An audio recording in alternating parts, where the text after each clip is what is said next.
ចៅប្រុសចេញពីពេទ្យភ្លាមខូបកណាត់មកយាយផ្លែតបានសមាជិកថ្មីមកមាននំខេកញ៉ាំហ្មងខ្ញុំវិញឃើញនំខេកហើយឡើងស្រក់ទឹកមាត់ហ្មងបងប្អូនណាយឃ្លាននោះឃ្លានថាកូននៅក្នុងពោះទៅឃ្លានខ្លាំងប៉ុន្តែអូនចេញមកហាក់ក៏នៅតែឃ្លានដែរព្រោះអីយើងបបើកដោះអូនណគេថាកូនប្រុសបើសាហាវណាស់មែនណាយបងប្អូនណាយប្រហែលថ្ងៃសោះបើនោះបើខ្ញុំអត់ចាំបាច់ហាត់ប្រាណសម្រាប់គីឡូអីទេគីឡូស្រក់ឯងហ្មងឥឡូវអូនកើតភ្លាមខ្ញុំនៅ56គីឡូប៉ុន្តែឥឡូវបងប្អូនណាយនៅសល់តែ53គីឡូទេខ្ញុំឲ្យតែអត់បានគេងគីឡូរត់ចេញឯងបងប្អូនណាយលោកយាយគាត់អត់ទាន់ហ៊ានបីចៅទេព្រោះអីក៏ចៅនៅទុនល្វិចល្វក់ឡើយយោហើយកលាំងដៃគាត់ខ្សោយទៀតអញ្ចឹងទៅគាត់ខ្លាចជ្រុះអូនមិនទាន់ហ៊ានបីទេបានតែមកក្តិចមុខហើយនឹងអង្គុយញញឹមមើលចៅនឹងឯងរត់ភ្លើងទៀនឲ្យគាត់ហើយគាត់ចង់យកកបិតកាត់ហ្មងយាយ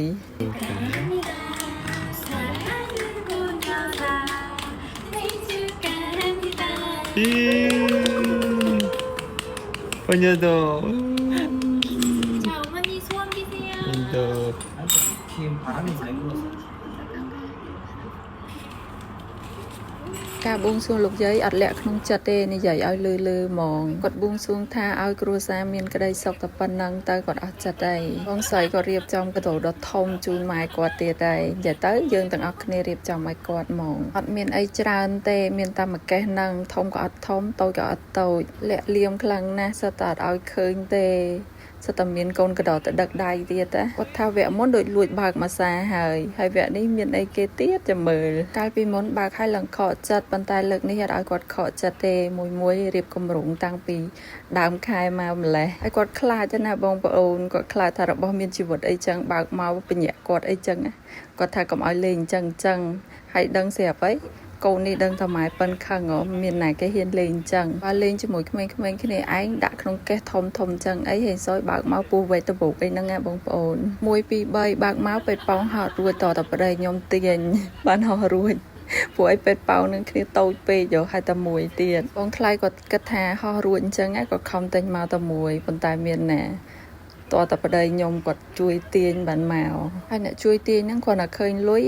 លួចរត់បាត់ហ្មងមើលមកពេលគាត់ភ្ញាក់គាត់ថាទៅស្អីគេអញ្ចឹងព្រោះគាត់ខ្លាចមានសំឡេងឮដូចជាផាកអីចឹងគាត់ខ្លាចផ្ទុះមកអីចឹងប៉ុន្តែមានណាឡើងវែងអន្លាយនេះគាត់ថារៀបគម្រោងទិញកដោឲ្យគាត់ដែរប៉ុន្តែខ្ញុំគិតថាគ្មានអីសំខាន់ជាងលុយទេហើយមួយទៀតគាត់ត្រូវការអីគាត់មានកិច្ចការអីឲ្យគាត់យកទៅប្រើទៅអញ្ចឹងបើយើងទិញកដោប៉ះរបស់ដែលគាត់អត់ពេញចិត្តគាត់យកទៅដូរគេវិញទៅដែរហ្នឹងកុំឲ្យខាត់ពេលវេលាយូរហាជូក៏លួចរត់ដែរបងប្អូនណាយឃើញលុយអត់បានទេមួយខ្ញុំទាស់តែជាប់ដៃកាណាអូននេះណាបងប្អូនបើមិនអញ្ចឹងទេខ្ញុំក៏លួចរត់ដូចគ្នាដែរទៅបន្ទប់ឲ្យបេះអាកដាស់ពណ៌លឿងអាលើនោះអត់បេះអាក្រមទេម្នាក់រត់ទៅមកវិញបាត់មកស្លឹក2ស្លឹកចឹងទៅនៅពេល14ថ្ងៃទៅមកតបានមកសុបាយអញ្ចឹងបងប្អូនណាយអត់សុកដេកយំនឹកប្តីផងនឹកគ្រួសារផងម៉ងនៅក្នុងបន្ទប់ពេទ្យម្នាក់ឯងទំហំទៅបានចាញ់មកដំបូងបងថ្លៃខ្ញុំថាគាត់ឲ្យខ្ញុំនឹងនៅអាបន្ទប់ពិសេសនឹង14ថ្ងៃផងទេប៉ុន្តែខ្ញុំអត់ព្រមខ្ញុំថាអូយនៅមួយអាទិត្យហ្នឹងខ្ញុំអត់សុខចង់ងាប់ទៅទំហំនៅ14ថ្ងៃទៀតចាញ់មកវិញមិនមែនស្អាតមិនមែនបាត់ជាតបើទេប្រែមកជាការរោគចិត្តអីហ្នឹងថាព្រោះអីនៅបន្ទប់ម្នាក់ឯងហើយពេលចាញ់ទៅបបើកូនណាមានជនជាតិកូរ៉េគេច្រើនគ្នាប៉ុន្តែគាត់ថានៅកូរ៉េគេអត់និយាយគ្នាទេបងប្អូនណាយមុខក៏មិនចង់មើលគ្នាដែរខ្ញុំឆ្ងល់ដល់ហើយថាយើងជនជាតិទៅគេអត់និយាយមួយយើងប៉ុន្តែគេជនជាតិគ្នាគេក៏គេអត់និយាយមួយគ្នាដែរឆ្ងល់មែនតើបើខ្មែរយើងហេសយនឹងប្រាច់គ្នាពេញណាពេញណីហើយពួកអីកន្លែងអង្គុយម៉ាសាក៏មានជុំគ្នាកន្លែងរៀនក៏ពេលរៀនក៏ជាមួយគ្នា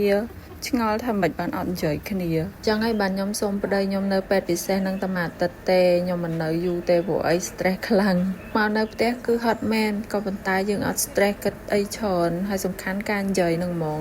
អត់មានអ្នកនិយាយជាមួយចង់ depression និយាយឲ្យត្រង់ទៅរស់ខ្វះប្តីអត់បានហ្មងខ្ញុំតាំងពីមានប្តីចូលនៅក្នុងជីវិតមកបែកគាត់ដូចថប់ដង្ហើមមិនទេមកពីស្រឡាញ់គាត់ខ្លាំងពេកហើយបានកូនកាត់ទៅគាត់ 100% នេះបងប្អូនហើយឥឡូវពេលជុំគ្នាអីត្រូវតែមានម្នាក់នៅកំដរអូនបើមិនអញ្ចឹងទេយំ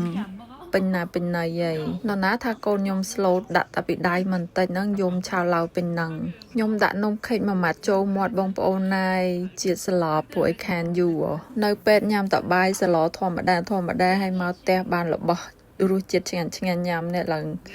អស្ចារ្យហ្មងតាំងពីចេញពីពេទ្យមកដូចញ៉ាំរបស់អញ្ចឹងច្រើនដែរប៉ុន្តែគីឡូស្រក់ទៅឯងបងប្អូនអើយដោយសារតែអត់បានគេងឥឡូវទៅឆ្ងាញ់ឲ្យបានគិតអ្នកក្រោយទេពឺតឡើងចង់អស់នំខេកមួយកាលពីមុនដាក់មួយម៉ាត់អីលែងចង់ប៉ុន្តែឥឡូវអត់ទេចូលចិត្តជាងបងថ្លៃទៀតបងថ្លៃខ្ញុំក៏ចេះកាន់ក្មេងដែរប៉ុន្តែម៉ែក្មេងខ្ញុំក៏អត់ចេះកាន់ក្មេងនេះអត់យល់ទេសួរគាត់ថាតើពីណាអ្នកចិញ្ចឹមកូនគាត់បើគាត់អត់ចេះបីក្មេងអញ្ចឹងគាត់ថាម៉ែក្មេងគាត់ជាអ្នកចិញ្ចឹមពួកអីគាត់រវល់លក់ដូរកាលនោះគាត់អ្នកលក់មកហូបអាហារចឹងណាបងប្អូននិយាយទៅចាស់ពីជំនាន់ដើមជនជាតិកូរ៉េគាត់នៅជាមួយម៉ែក្មេងខាងស្រីទៅនៅផ្ទះខាងប្រុសបើមានការងារអីគឺនិយាយទៅម៉ែក្មេងគាត់ជាអ្នកជួយមើលឲ្យនឹងអីហើយនិយាយទៅកូន3នាក់សិតតែយាយអ្នកចិញ្ចឹមទាំងអស់ពេលនោះគាត់ថាបានឃើញកូនគាត់តែពេលយប់ទេព្រោះអីពេលថ្ងៃគាត់ចេញទៅលក់អ្នកលក់ចំណីអាហារដឹងស្រាប់ហើយបងប្អូនណៃងើបតាំងពីព្រលឹមចេញប្រឡប់ចូលប្តីខ្ញុំគាត់ខំញ៉ាំបងប្អូនថាជូឃ្លានអីបើជូស្រឡាញ់ក្មួយចង់ងាប់នឹងនៅតូចគេបីស្រាដៃគេស្រួលគេហើយបីទៅស្ងាត់អត់យំហ្មងអញ្ចឹងទៅគេចូលចិត្តបីមែនតែនម៉ែក្មេកខ្ញុំគាត់មកពីកាណាដាមកគាត់ខំទិញសូកូឡាមកឡងស្អាតមែនតែនបងប្អូនហើយអត់ចង់ញ៉ាំទេខ្ជូត9ហើយឡាននេះគឺជាបិចទេណាបងប្អូនហើយបងស្រីម៉ែក្មេកខ្ញុំគាត់បានទិញអាវមក3ឲ្យឡើងខ្ជូតហ្មងទិញពីកាណាដាឲ្យនិយាយពីថាអាវកូនក្មេងណាមើលទៅដូចតំណងមែនតែនម៉ាក់នេះឃើញហាចង់ពាក់ឲ្យកូនទេចង់ទៅលើកពាក់ឲ្យប៉ាហ្មងតើពួកអីគេខ្ជូតពេកតំណងពេកដាក់ពាក់ឲ្យទាំងពីរហ្នឹងមិនដឹងថាដូចអីទេលោកអីខ្ញុំជាម៉ាក់គេវិញណាគ្រាន់តែបានផ្លេតយកមកផ្ទះបោកភ្លាមហ្មងតើបានជួបយាយអាទិត្យក្រោយបានពាក់ឲ្យតែវីដេអូនឹងផុសមុនដោយសារតែខ្ញុំអត់មានបានពេលបញ្ចូលសលេងវីដេអូនឹងព្រោះវែងពេកបើដាក់តារូបឲ្យបងប្អូនមើលក៏បងប្អូនអត់ចង់ទស្សនាដែរអរគុណបងអូន